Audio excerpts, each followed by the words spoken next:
Maka kata Nabi, wa tazawwadu fa inna khairaz zadi. Ayo ngumpulin bekal apa? Perjalanan kita masih panjang, banyakin bekalnya. Jangan sampai perjalanan panjang bekal gak ada. Saya rasa kita bisa bilang ini bisa idan begini. Sebodoh-bodohnya orang yang piknik jalan-jalan tidak punya pertimbangan ongkos. Dia mau jalan-jalan ke Bali, kagak ada perhitungan ongkosnya, jalan-jalan aja. Nyampe sono bingung kok, waduh, duit kagak ada, buat sewa hotel gak ada, buat makan gak ada. Itu jadi sebodoh-bodohnya karena kurang perintah.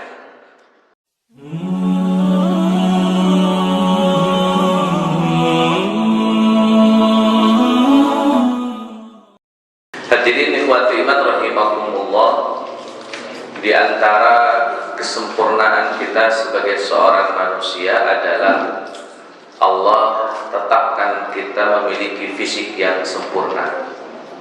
Dan fisik yang sempurna ini mau dibandingkan dengan makhluk Allah yang lain selain manusia, dengan siapapun kita dibandingkan, insya Allah kita menjadi fisik jasmani yang paling sempurna.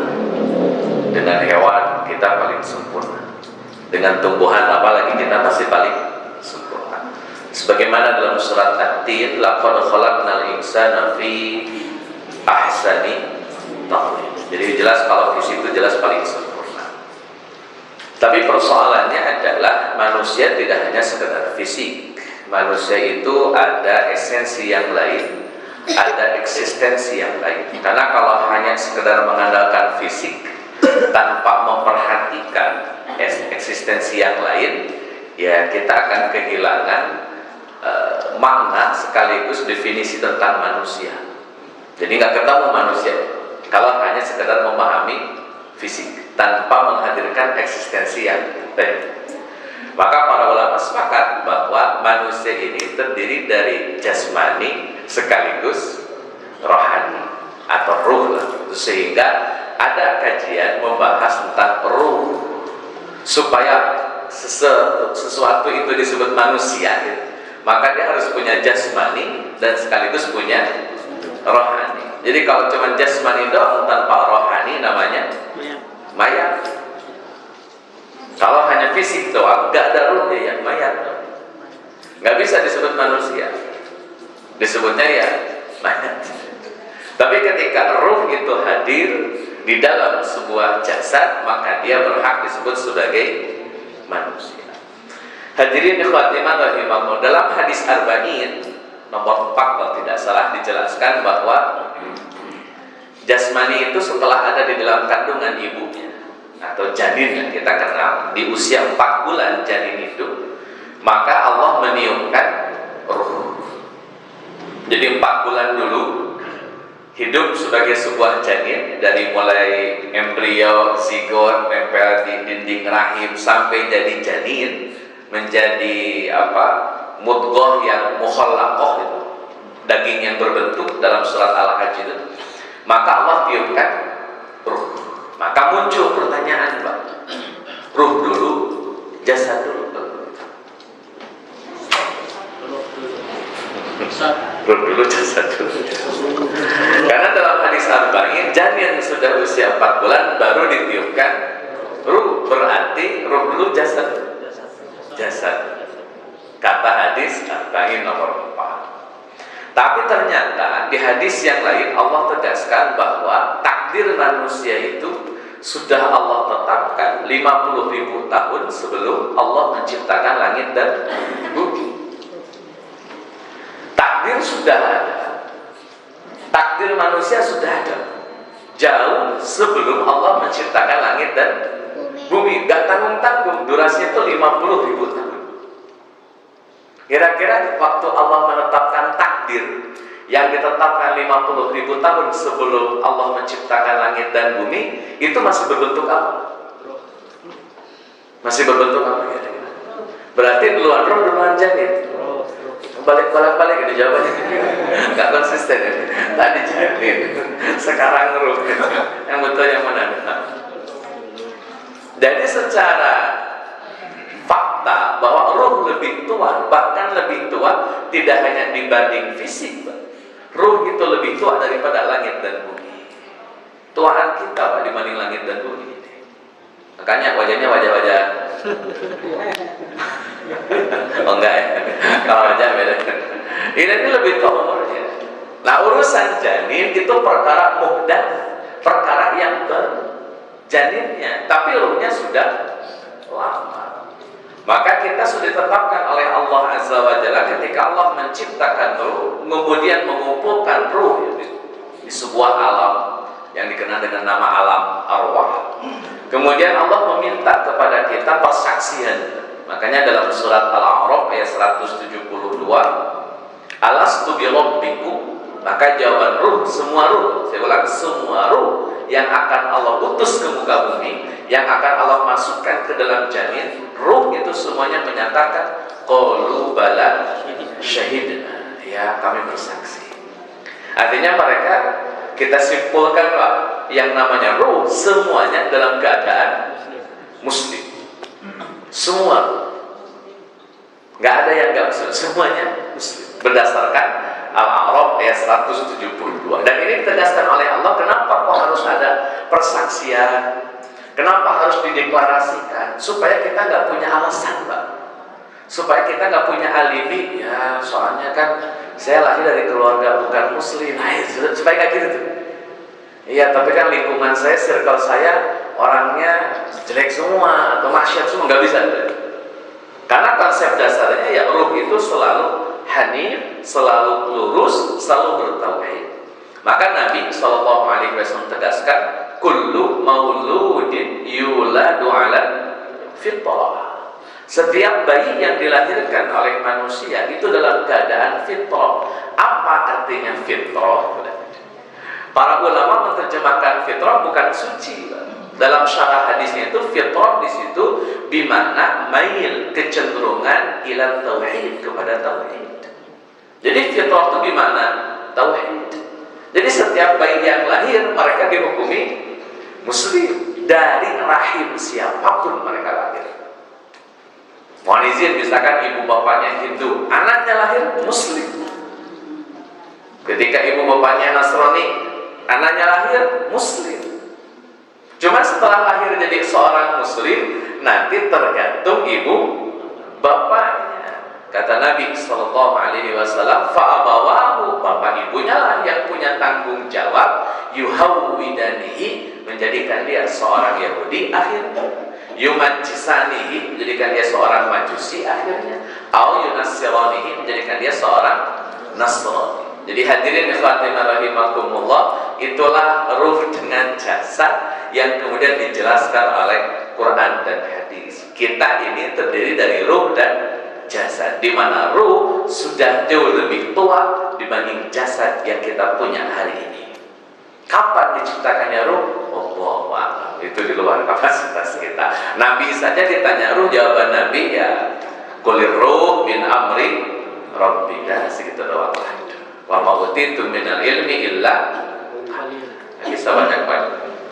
Tapi poinnya, mati itu yang disebut dengan mati itu terpisahnya ruh dari jasad. Jadi yang mati itu apanya? Ruhnya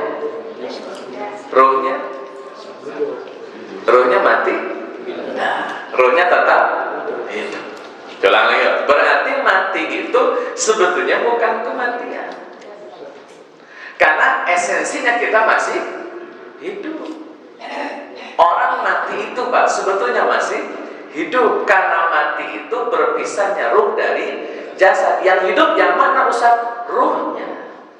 Kan kita ini ruh Pak asalnya, lebih tua daripada langit dan bumi. Nah, ruh ini dimasukkan oleh Allah dalam janin. Wa nafakhtu min ruhi, aku tiupkan ruh ke dalam si janin. Jadilah manusia. Ketika janin ini sudah jadi jasmani, jasmani sudah tidak kuat menampung ruh, maka ruh keluar dari jasad. Istilah kita disebut mati. Yang mati jasad. Karena jasad itu dari janin, dari air mani dari saripati tanah, ya jasad balik lagi, selesai, dikuburlah kita. Ruhnya dikubur atau masuk alam kubur? Ruhnya itu dikubur atau masuk alam kubur, Pak?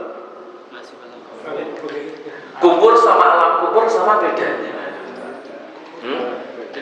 Kuburan tuh kober, tanah kusir, pondok rangon, itu namanya kuburan. Kober namanya, makam kata orang Sunda, makam. Itu tempat jasad fisik. Kalau ruh masuk mana? Di mana alam kubur? Sebelah mananya kober? Alam kubur sebelah mananya kebun karet? Wallahu a'lam. Makanya itu alam kubur di mana? Yang jelas orang itu mau dikubur, nggak dikubur, dia tetap masuk alam. Wah, jangan mentang-mentang Ustaz, kalau ini nggak dikubur, Ustaz, dibakar. Kan ada yang dibakar, dikremasi. Kira-kira yang dibakar masuk alam kubur? Kira-kira yang dibakar masuk alam kubur kan? Kalau enggak enak dong, nggak ditanya munkar nakir. Aman nih jalur pintas. Tetap yang dibakar, yang dimakan ikan hiu kayak yang tenggelam, walaupun dia tidak dikubur, tetap masuk alam. Tetap nggak mungkin nggak masuk alam kubur. Kenapa? Alam kubur itu alam barzakh namanya. Barzakh itu transit, sudah keluar dari dunia, belum masuk akhirat. Nah, tengah-tengah tuh. Udah keluar belum? Udah masuk belum? Nah, itu namanya barzakh atau transit. Udah keluar dari dunia, tapi akhirat belum masuk. Namanya alam barzakh atau alam kubur. Nah, hadirin ikhwati rahimakumullah, semua ruh ada di situ tuh. Yang sudah meninggal kumpul di alam kubur. Makanya kita suka bermimpi dengan orang yang sudah meninggal. Kenapa? Karena ruh bisa bertemu dengan para ruh.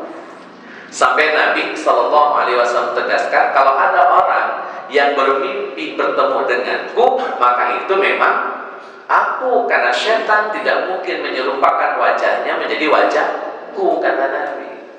Jadi clear, Pak, kalau mimpi ketemu Nabi itu pasti Nabi.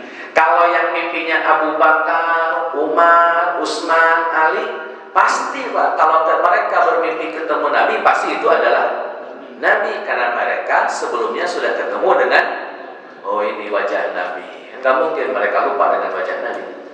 Nah, kalau ada orang hari ini mengaku mimpi ketemu dengan Nabi, benar nggak? Kan ketemu dengan Nabi belum pernah. Kira-kira gimana tahunya dia ketemu dengan Nabi? Saya mimpi dengan Nabi, Ustaz, kata Nabi begini. Tahu dari mana itu adalah Nabi? Nah, itu ada hal ihwalai lah ya, itu urusan para aulia Allah lah. Yang jelas secara umum ya, kalau orang sudah mengenal Nabi, dia mimpi dengan Nabi, terkonfirmasi, oh ya ini memang Nabi. Tapi kalau orang belum pernah ketemu Nabi, tahu dari mana kalau itu adalah Nabi? Nah, itu yang perlu dijelaskan lebih lanjut. Tapi poinnya bukan di situ, Pak. Saya nggak jelasin itu.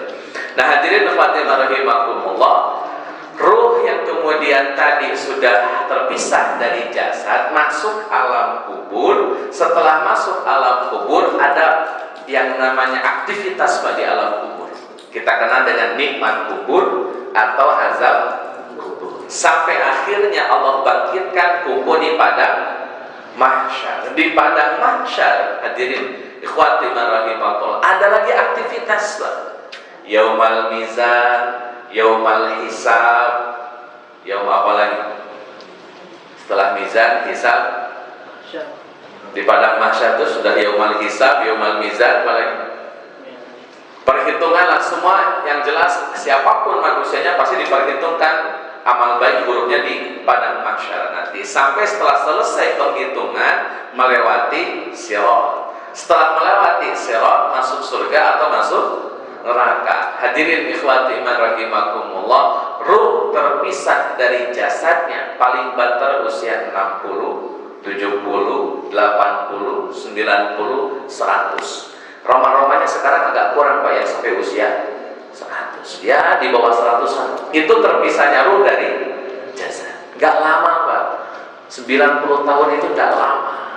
Tiba-tiba saja kita sudah tua. Perasaan baru kemarin kita kelas SD, perasaan baru kemarin kita nikah, perasaan baru kemarin kita perasaan ternyata sudah tua. Tahu-tahu usianya 60, 70, 80 saja. Itu durasi yang singkat.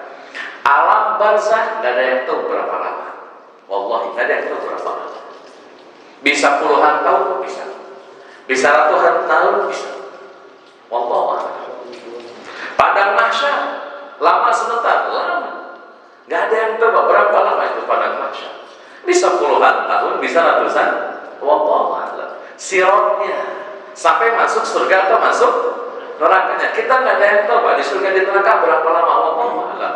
Maka kesimpulannya hidup kita ini menanggung satu tanggung jawab bahwa ruh kita mengalami perjalanan yang sangat panjang. Perjalanan kita belum selesai saat kita mati Pak, demi Allah belum selesai. Setelah mati ada lagi perjalanan, yang perjalanan itu jauh lebih lama, jauh lebih panjang, jauh lebih ngeri. Kenapa kok jadi jauh lebih ngeri Pak? Karena persoalannya tidak sesederhana. Kalau sekarang lah urusan dunia nih Pak. Kalau sekarang nih Bapak bikin perjalanan, terus kekurangan bekal, kira-kira apa yang kita lakukan? Perjalanan nih, kurang bekal, ternyata bensin kurang, bekal kurang, kira-kira apa yang kita lakukan? Apa? Telepon. Assalamualaikum. Aduh bro nih, maaf ini, habis bensin ini kita. Mana di ATM kosong, bisa transfer nggak barang 1 juta, 2 juta, 3 juta, 4 juta? Di dunia bisa kita maling begitu. Di dunia. Kalau kita punya salah Pak di dunia, tinggal datangin orangnya terus minta, Bang maafin saya ya, saya khilaf, ada ngomong kagak enak, ngomong yang gak benar, sudah sikap yang gak benar, mohon maaf, tolong dimaafin. Beres. Ada hak adami kita bisa selesaikan. Urusan di dunia masih bisa diselesaikan, tapi akhirat gak bisa. Gak bisa. Kurang bekal di akhirat selesai. Kalau kurang bekal di sana, nggak bisa kita telepon dulu menteri apa misalnya. Kalau sudah di akhirat sudah selesai. Kalau kurangnya kurang, kalau banyaknya banyak, kalau defisit ya defisit. Maka kata Nabi, "Watazawwadu fa inna khairaz zadid." Ayo ngumpulin bekal apa? Perjalanan kita masih panjang, banyakin bekalnya. Jangan sampai perjalanan panjang bekal gak ada. Saya rasa kita bisa bilang ini bisa didampingi. Sebodoh-bodohnya orang yang piknik jalan-jalan tidak punya pertimbangan ongkos. Dia mau jalan-jalan ke Bali, kagak ada perhitungan ongkosnya, jalan-jalan aja. Nyampe sono bingung kok, waduh, duit kagak ada. Buat sewa hotel gak ada, buat makan gak ada. Itu jadi sebodoh-bodohnya karena kurang prepare. Kurang prepare Pak. Kita kalau ketemu orang misalkan pergi perjalanan jauh terus nggak ada perbekalan, kita bilang ya tahu kenapa sih ente kok mikirnya gitu, bikin dong persiapan, planning, perencanaan, RAB. Akhirat jauh lebih rumit daripada dunia. Maka kalau orang-orang kurang bekal di akhirat wassalam. Nah hadirin ikhwati rahimakumullah, ada orang yang sudah punya banyak bekal, tapi di akhirat malah jadi kehilangan bekal. Kalau tadi memang nggak ada bekal Pak. Ini ada orang sudah banyak bekal, tapi nyampe sono malah habis bekalnya. Itu juga ada. Kata Nabi SAW, "Atadruna man muflis?" Kalian tahu nggak orang bangkrut? Oh tahu, Rasul bangkrut, nggak punya dinar, nggak punya dirham, perusahaannya hancur, bangkrut. Kata Nabi bukan itu. Hanya kata sahabat, Allah wa Rasuluhu. Nah, kalau gitu Allah dan Rasulnya lebih paham. Kata Nabi, ada orang punya banyak bekal. Bekalnya apa saja? Sholat, puasa, zakat. Itu bekal luar biasa. Kata Nabi, bekalnya itu puasa, sholat, zakat. Gak tanggung-tanggung nggak? 3 rukun Islam, sholat, puasa, zakat. Tapi nyampe akhirat bangkrut, bekalnya hilang semua. Bahkan sudah hilang, defisit lagi, minus lagi. Gak tanggung-tanggung itu kata Nabi Sallallahu Alaihi Wasallam. Kenapa kok bisa minus? Digambarkan ada satu orang lah, anggaplah satu orang, si fulan, dia kemudian punya pahala sholat, puasa dan zakat. Pas mau di padang mahsyar lewat, yaumul hisab, yaumul mizan, ada orang yang berbaris ngalangin. Kata yang ngalangin, sorry bang, mau kemana ya? Mau lewat. Oh nggak bisa bang, urusan kita belum kelar nih. Urusan yang mana? Kata yang dicegat, lah abang udah zolimin kita. Di dunia kita nggak bisa balas bang. Kenapa? Kita orang miskin, kita orang lemah, kita orang yang nggak punya apa-apa, nggak bisa kita ngebalas abang. Sekarang lain cerita, giliran kita yang balas. Terus katanya dicegat pak, yaudah gimana caranya? Pahala yang abang punya, store buat kita semua. Atau antum tuh pak ngambil jatah pahalanya. Tergantung seberapa besar bentuk kezalimannya. Pahala dikasih, pahala sholat kasih, pahala zakat kasih, pahala puasa kasih. Habis tuh pahala sholat puasa zakat, habis nggak ada lagi nyisa pahala. Yang ngumpul masih banyak, yang minta masih banyak. Kata yang diminta, ya ini udah habis nih pahala, gimana? Tenang wah, urusan kita belum kelar. Ya tapi pahala udah habis, aneh tahu. Tapi urusan kita belum kelar. Beresin dulu, baru abang balik. Ya gimana caranya? Kita punya dosa bang. Nah dosa kita buat ente. Akhirnya dosa dikasih dosa ini. Pergi. Singkat cerita, yang bersangkutan yang ternyata bawa bekal banyak, bangkrut, bekalnya habis, dosanya nambah. Itu namanya bangkrut. Nah hadirin ikhwati rahimahumullah, kalau sudah bangkrut selesai, kita sudah tahu nasibnya di mana.